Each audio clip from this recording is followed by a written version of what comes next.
The economics of owning a shipyard. Okay, so you want to own a shipyard. Not a marina, not a boat repair shop, a real American shipyard. Steel plates stacked by the ton, cranes taller than apartment buildings, welders working inside hull sections, dry docks that can swallow entire ships, and contracts with numbers so large they barely feel like business anymore. And then one day, the customer hands you an order book worth billions. At first, this looks like the easiest business problem imaginable. You have years of work. Much of your future workload is already booked or contracted. In some cases, the customer is the United States government. You are not wondering whether people will show up next Tuesday. You are wondering how many years it will take to finish everything you already promised. But here is the part that changes the story. At the end of March 2026, Huntington Ingalls Industries reported roughly $54 billion of backlog. Its shipbuilding operating margin for the quarter was 5.7%. That is not evidence that shipbuilding is a bad business. It is evidence that a gigantic order book and gigantic profits are not the same thing. Because the customer is not really buying steel from you. The customer is buying thousands or millions of coordinated labor hours, access to scarce docks, a functioning supplier network, engineering that is ready when production needs it, and a delivery date you are supposed to hit years in the future. So if you are the owner, the question is not, can a shipyard win a huge contract? The question is, can you turn that contract into cash before labor shortages, late components, rework, maintenance, regulation, financing, and the wrong contract terms eat the margin? And to answer that, we need to start with a surprisingly basic question. There is no single business called a shipyard. If you say you own a restaurant, people have a rough idea of what happens inside. If you say you own a shipyard, you could be describing businesses that operate on completely different scales. At the smaller end, you might own a repair-focused yard. Ships come in for maintenance, steel replacement, coating, machinery work, upgrades, inspections, or conversions.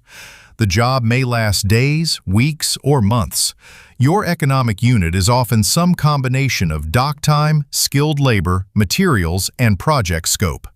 The customer may be commercial, local government, the Coast Guard, or another operator that simply cannot keep a vessel out of service forever. Then there is the commercial or mixed new build yard. Now you are not just fixing ships. You are assembling them. That means long lead material, fabrication, blocks, piping, electrical systems, outfitting, testing, and a production schedule that can stretch across years. And then there is the defense-capable mega yard. This is the world of aircraft carriers, submarines, destroyers, amphibious ships, and other highly complex government programs. The customer relationship is long-term. The contracts can run into the billions. The infrastructure is highly specialized. The workforce can number in the thousands or tens of thousands. And the cost of getting a schedule wrong compounds over an enormous base. Even the federal definition of a small shipyard gives you a sense of scale. For the fiscal 2026 Small Shipyard Grant Program, MARAD limited eligible yards to no more than 1,200 production employees. The program had $35 million in appropriated funding and could cover up to 75% of eligible project costs. 1,200 production employees can still count as small. And those grants are aimed at things like capital equipment and worker training. They cannot simply be used to buy the land or construct the buildings for you. So your first owner decision is not, do I want a shipyard? It is, which shipyard business do I want? A repair yard can have shorter project cycles and more diversified customers. A new build yard can build deeper order visibility but take on longer execution risk. A defense-heavy yard can operate behind enormous barriers to entry, but it also lives inside complex procurement systems and multi-year production programs. Austal USA gives a useful example of how even one program can create years of possible workload. In 2025, the company received a $273 million option for a second Coast Guard offshore patrol cutter plus long lead material for a third. The broader contract contained options for as many as 11 cutters, with potential value of roughly $3.3 billion. Potential value is not the same as guaranteed revenue, but it shows you what shipyard ownership can become. You are building an industrial pipeline years into the future. And once you choose the scale, you discover the next problem. You did not buy a piece of waterfront. You bought a machine the size of a neighborhood. Imagine buying a factory where the product is too large to fit inside the factory. That is essentially what a shipyard is.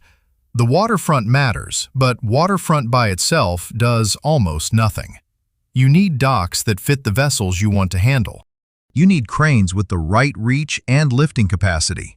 You need fabrication buildings, plate handling, piping shops, electrical shops, warehouses, outfitting areas, roads, power, compressed air, ventilation, drainage, security, and enough physical space to move enormous sections of a ship without creating a traffic jam inside your own property. At the extreme end, Huntington Ingalls' Newport News operation covers roughly 550 acres. It includes 7 graving docks, a floating dry dock, outfitting berths, piers, and large fabrication facilities.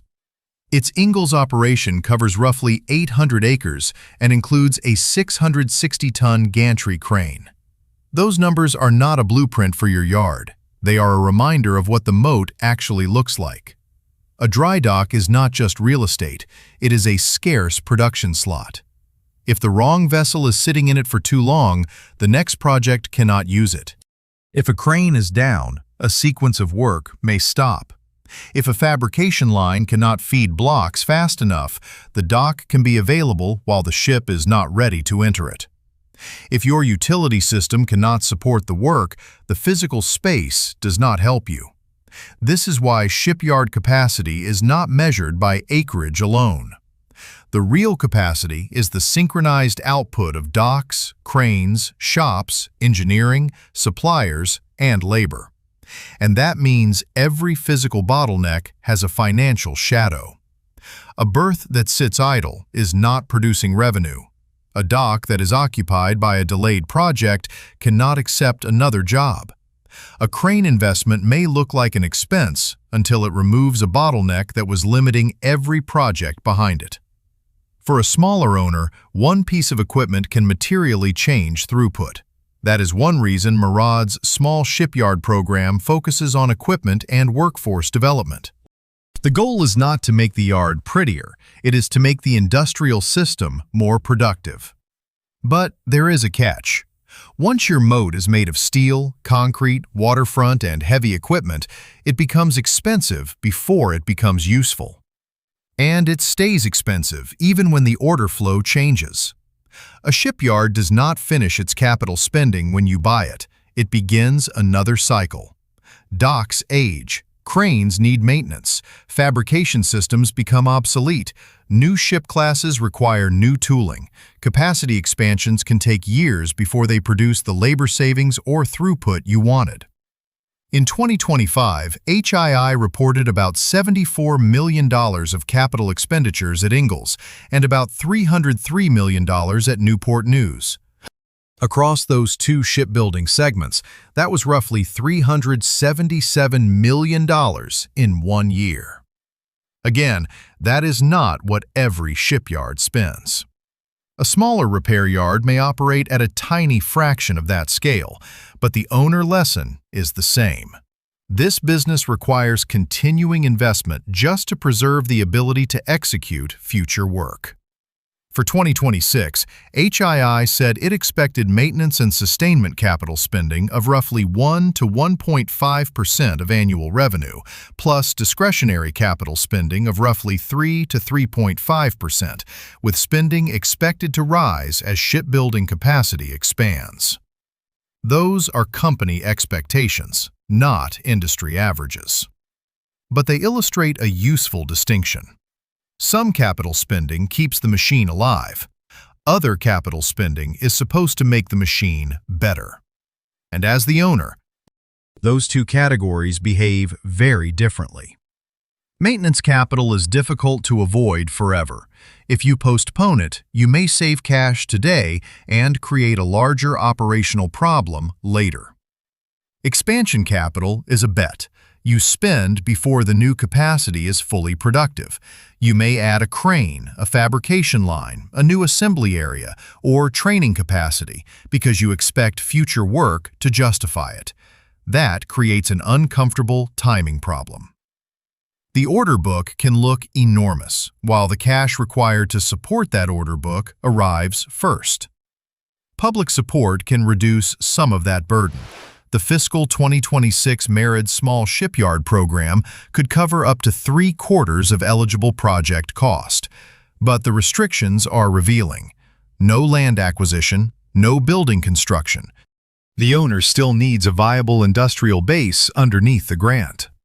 So even before we get to labor or contracts, your economics already depend on a basic ratio. How much productive capacity are you creating for every dollar that stays trapped in the yard? And now we get to the part that looks much more attractive. How does this enormous machine actually make money? The obvious answer is you build ships, but that is too simple to be useful. A shipyard can earn from repair, overhaul, modernization, conversion, new construction, engineering, lifecycle support, long lead procurement, and government programs that can extend across multiple vessels. For a repair-focused owner, the basic economic engine can be relatively intuitive. A vessel arrives. It needs a defined scope of work. Your dock and workforce are occupied for a period of time. Materials and subcontractors are added. The faster and more reliably you complete the project without creating rework, the sooner that scarce dock slot becomes available for another customer. For new construction, the revenue cycle is much longer.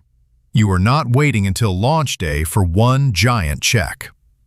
Long-term contracts can involve progress, milestones, material procurement, engineering, and different forms of contract financing or billing over the life of the program. This is why an owner has to think less like a retailer and more like a manager of industrial commitments. General Dynamics' Marine Systems segment generated about $16.7 billion of revenue in 2025. Its total estimated contract value at year-end was about $64.2 billion. That business includes ship construction, repair, and life cycle-related work across several major yards. The order book creates visibility, but visibility is not the same as money in the bank. The Austell Coast Guard example makes another part of the model clear. A contract can contain options for future vessels, while individual awards release specific ships and long lead material. That lets a customer preserve flexibility and lets the yard build a production pipeline without pretending every possible future option is already earned revenue. In defense work, the structure can become even more complex. In April 2025, the Navy awarded major Virginia-class contract modifications to General Dynamics Electric Boat and Newport News that included shipyard productivity and workforce investments. The structures included cost-plus incentive fee and cost-plus fixed fee elements. Which brings us to the most important line in almost any large shipbuilding contract. Not the headline value, the part that tells you who pays when reality is more expensive than the estimate. Suppose you agree to build something for $100. If your actual cost becomes $90, you have room. If it becomes $110, someone has to absorb the extra $10. That sounds obvious. But in shipbuilding, the answer can depend heavily on the contract. HII reported that in 2025, roughly 46% of its revenue came from fixed-price incentive contracts, around 50% from cost-type contracts, about 3% from firm fixed-price contracts, and roughly 1% from time and material arrangements. That mix matters because the risk is different. HII itself says fixed-price work generally carries more financial risk than cost-type work. Inflation can increase material cost. Wages can rise. Skilled labor can become harder to find. Suppliers can miss delivery dates. Productivity can come in below the assumptions used when the contract was priced. Under a cost-type structure, more of certain allowable cost risk can be borne by the customer, depending on the specific agreement and incentives. Under a fixed-price structure, more of the pain can remain with you. That does not make cost-type work easy money. You still have performance requirements, incentives, oversight, schedule pressure, and contractual rules. But from the owner's perspective, the allocation of risk changes the shape of the business. This is why two yards can have the same revenue and completely different economics. One owner may have a contract portfolio that gives some protection against extraordinary cost growth. Another may have locked-in pricing before wages, parts, or schedules moved against the estimate. And remember the margin cushion we saw at the beginning? When a sophisticated shipbuilding operation is generating an operating margin in the mid-single digits, you do not need every cost category to explode. You need several categories to move against you at the same time. A few extra labor hours here, a late component there, more subcontracting, a block that needs rework, a schedule that slips and creates congestion in the next stage of production. The customer may see one ship. You see millions of tiny economic decisions that have to fit inside the contract price. And the largest variable in many of those decisions is not steel. It is people. You can buy a crane, you can pour concrete, you can expand a fabrication building, but you cannot order an experienced pipe fitter with next-day delivery. This is one of the deepest bottlenecks in American shipbuilding. GAO reported that the private shipbuilders constructing Navy Battle Force ships were not positioned to meet the Navy's delivery goals, in part because of workforce and infrastructure limitations. Its 2026 work described persistent difficulty recruiting, training, and retaining trades, including welders, pipe fitters, and machinists. The pressures included wages, difficult working conditions, high local living costs, and retirement of experienced workers. For an owner, the important word is not headcount, it is productive labor hours. Imagine you need a certain amount of pipe work completed this month. You can solve the staffing problem on paper by hiring more people, but a newly hired worker may need training. The experienced worker training that person is spending fewer hours on direct production. Supervisors may become stretched. Quality problems can increase. Rework may consume the hours you thought you added. So 10 more names on payroll do not automatically create 10 full units of production capacity. This is why labor productivity has a learning curve.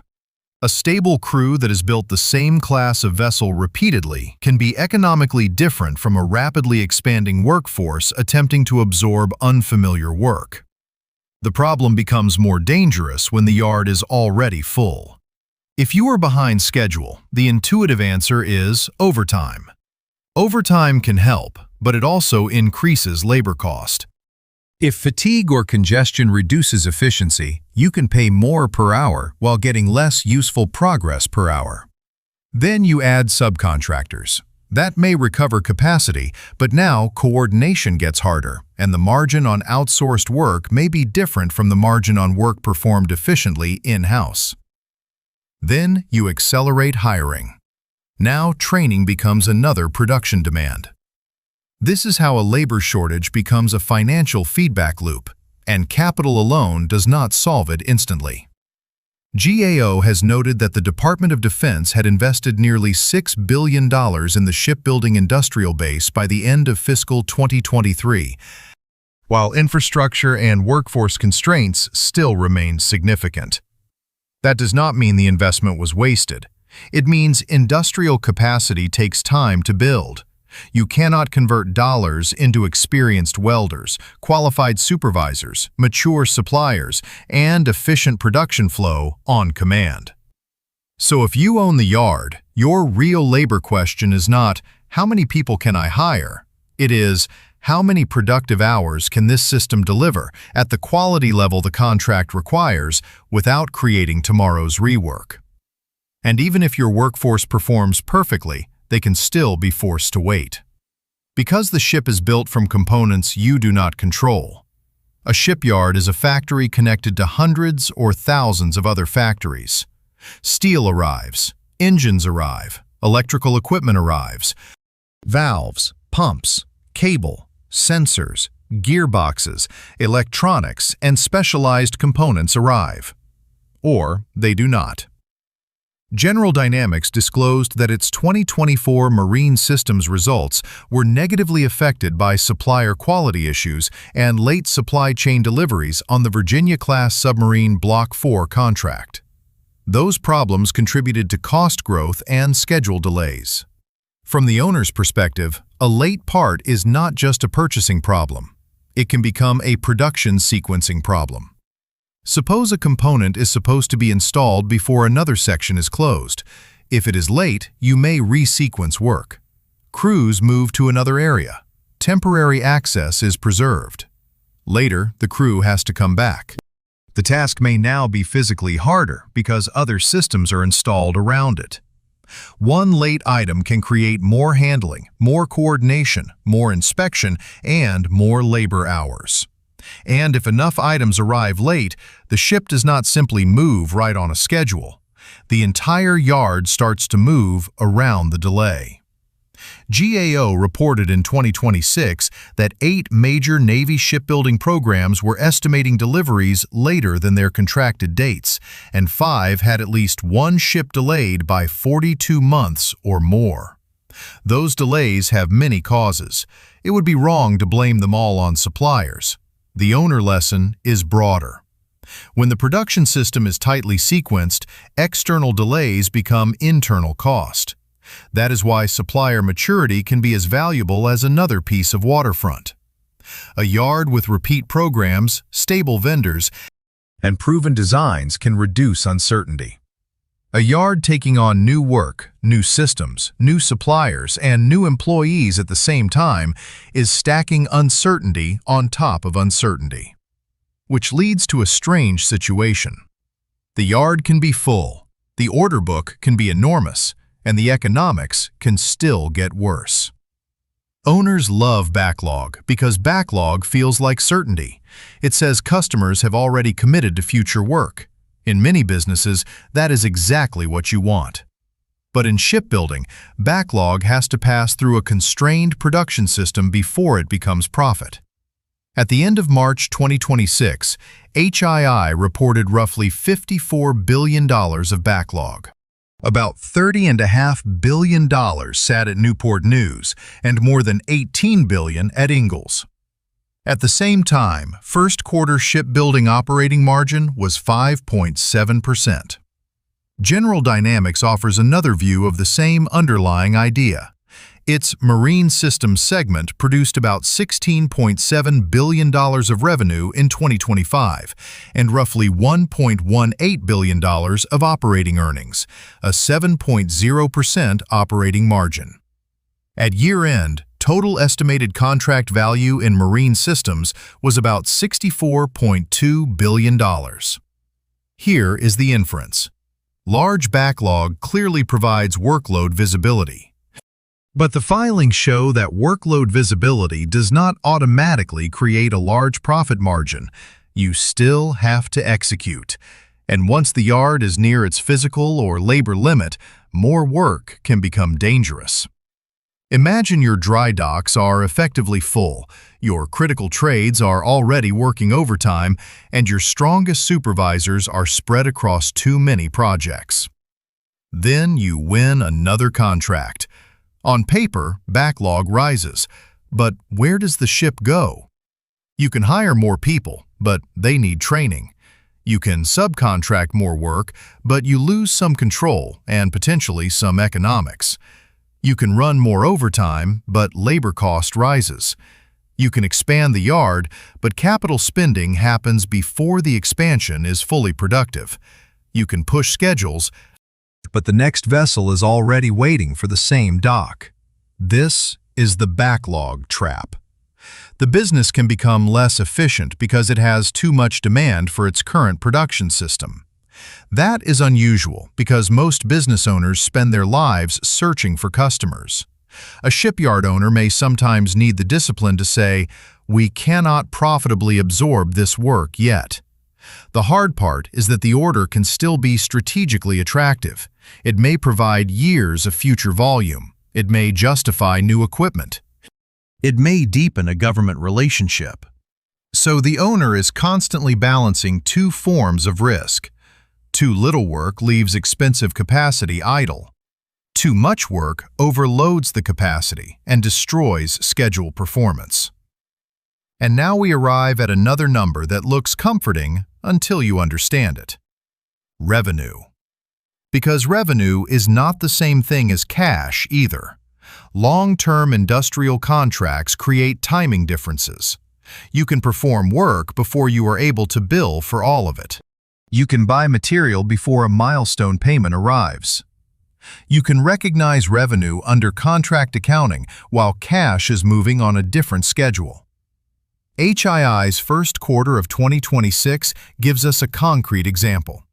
Its net contract assets increased by $629 million from the end of 2025 to March 31st, primarily because of billing timing across U.S. Navy programs. In that quarter, free cash flow was negative $461 million. That does not mean HII's shipbuilding business structurally burns cash. One quarter is not an annual business model. It does show why an owner cannot look at backlog and reported revenue and assume the cash is already available. Working capital becomes another capacity requirement. If production is moving faster than billing, you may be financing part of the work temporarily.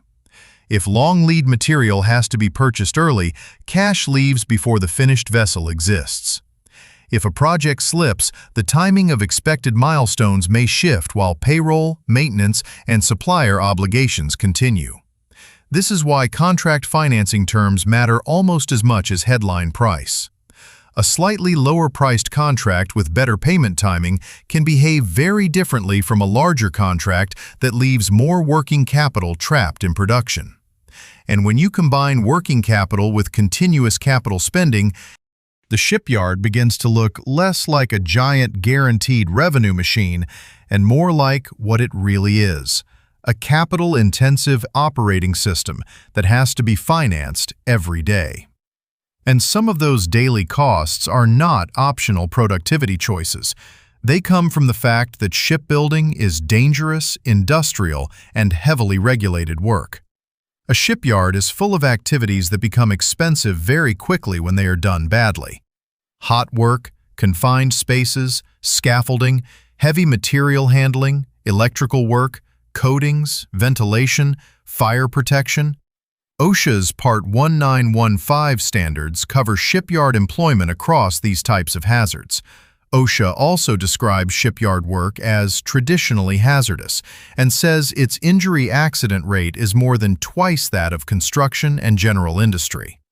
That statement is best understood as an official characterization of the sector, not as a current year incident statistic for every yard. For the owner, safety is not a side department that sits outside the economics. A safe work process affects training, supervision, work sequencing, ventilation, protective equipment, inspections, shutdown procedures, and the amount of time a task actually takes. Coding is another example. At major sources covered by EPA's shipbuilding and ship repair surface coating rules, hazardous air pollutant emissions from marine coating operations are controlled under federal standards. That can translate into containment, ventilation, compliant materials, documentation, and operating procedures. Then defense work adds another layer. Government contracting rules, auditability, documentation, security, quality systems, and program-specific requirements. None of this means regulation is the reason shipyards have thin margins. It means the owner has to price the work as it actually exists. If the contract estimate assumes an idealized production environment while the real yard requires more access control, more inspections, more containment, more supervision, or more sequencing, the difference does not disappear. It appears as labor hours and cost. And on fixed-price work, more of that difference may remain with you. So now we can put the entire system together. The asset is expensive. The labor is scarce. The supply chain can slip. The contract decides who absorbs overruns. Cash can lag reported progress. The regulatory environment defines how the work must be performed. What happens when a sophisticated operator gets several of those assumptions wrong at the same time? We do not need a dramatic bankruptcy story. The financial statements are enough. Huntington Ingalls is not an example of an inexperienced company wandering into shipbuilding. It operates some of the most important shipyards in the United States. That is precisely why its disclosures are useful. In 2025, Newport News generated about $6.5 billion of sales and roughly $331 million of segment operating income, a margin of about 5.1%. Ingalls generated about $3.1 billion of sales and about $233 million of segment operating income, a margin of roughly 7.6%. HII also disclosed continued performance challenges at Newport News in aircraft carrier and Virginia-class submarine construction, including significant unfavorable cumulative catch-up adjustments, partly offset by incentives. That phrase, cumulative catch-up adjustment, sounds like accounting language because it is, but the owner meaning is simple. When your estimate of the total cost or performance of a long-term program changes, the financial effect can show up before the ship is delivered. The contract did not disappear. The backlog did not disappear. But the expected economics changed. General Dynamics disclosed a different version of the same stress. Supplier quality issues and late deliveries on Virginia-class Block 4 contributed to cost growth and schedule delays. GAO, looking across Navy shipbuilding programs, has documented broad schedule pressure and very long delays in multiple programs. The lesson is not that these companies are failing. The lesson is that even the largest, most experienced operators cannot make execution risk vanish.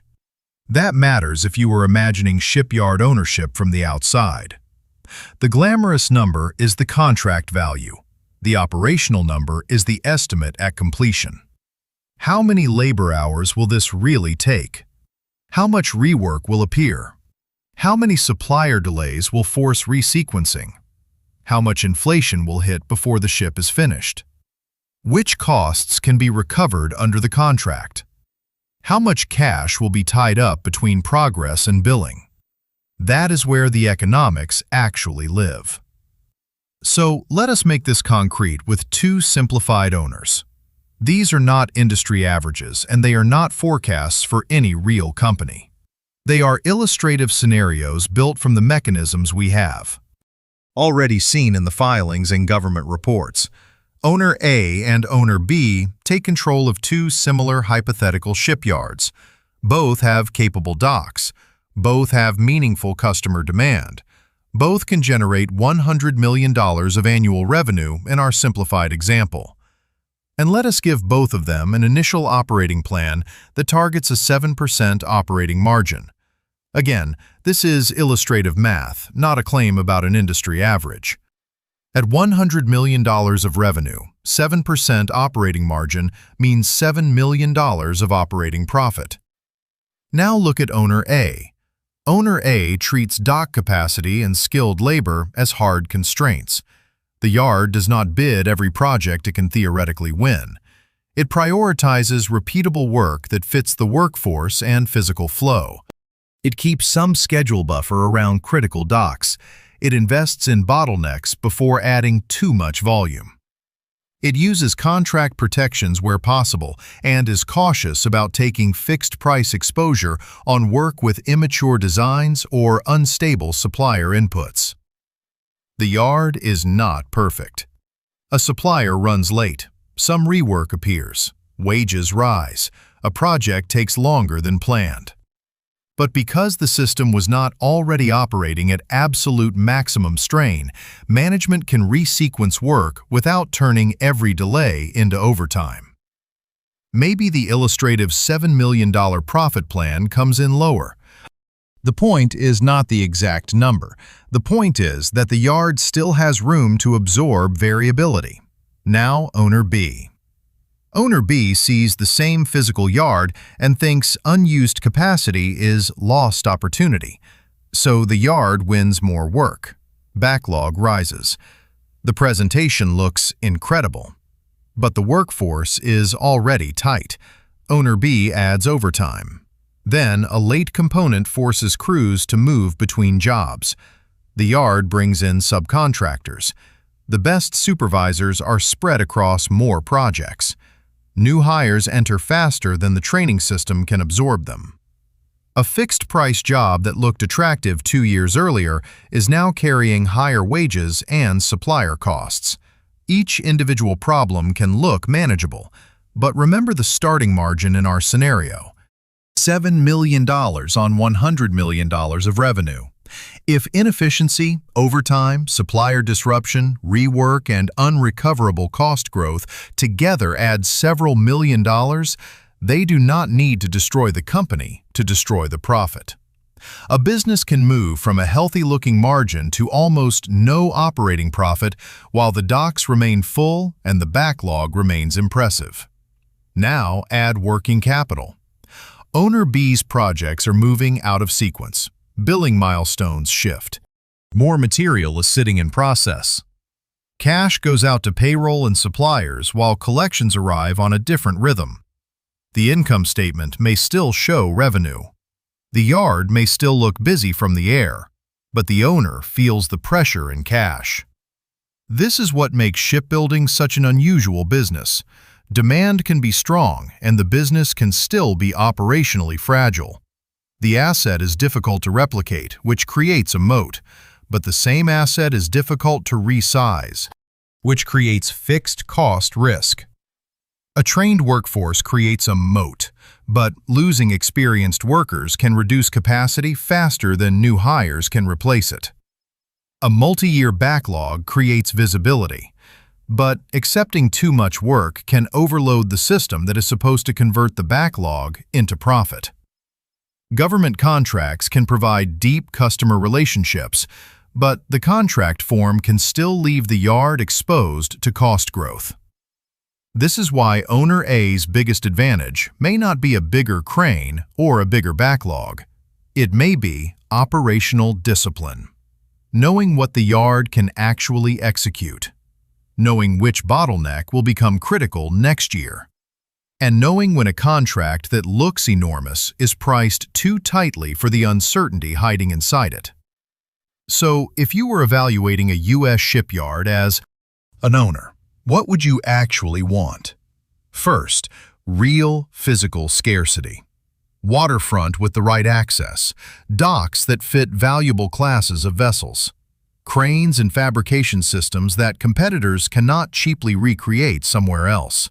A layout that lets work flow instead of simply storing equipment on expensive land. Second, a labor pipeline.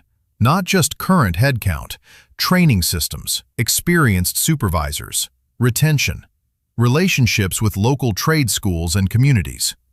A workforce that can turn payroll into productive labor hours rather than simply adding names to the roster. Third, supplier maturity. Reliable vendors reduce the amount of chaos that enters your yard from outside the fence. Fourth, contract discipline.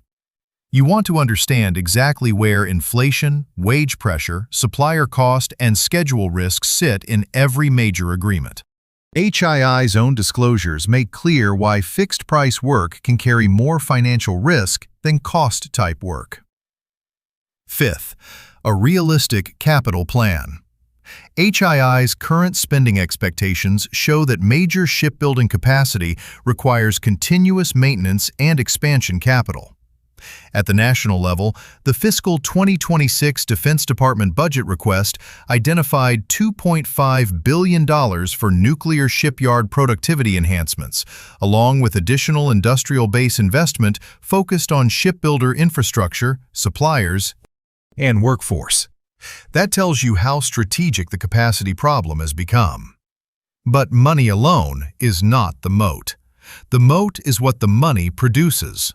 A crane that removes a bottleneck, a fabrication process that saves labor hours, a training program that produces qualified trades faster, a supplier investment that prevents late material from stopping production.